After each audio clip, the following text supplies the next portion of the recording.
Gnocchi is one of my favorite types of pasta. It's a potato-based pasta that comes in little tiny dumpling pieces. My favorite brand to buy is Capello's because it is grain-free and gluten-free, and it's also non-GMO. You can buy this frozen, but you can also buy gnocchi pre-made in your pasta aisle that's not frozen, and you can make it yourself. You can make it with cauliflower, sweet potato, potatoes, all kinds of different ways.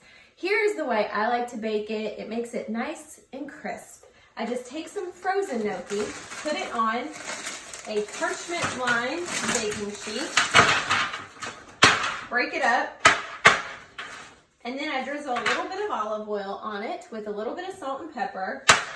Oh, did you see that fly across my kitchen?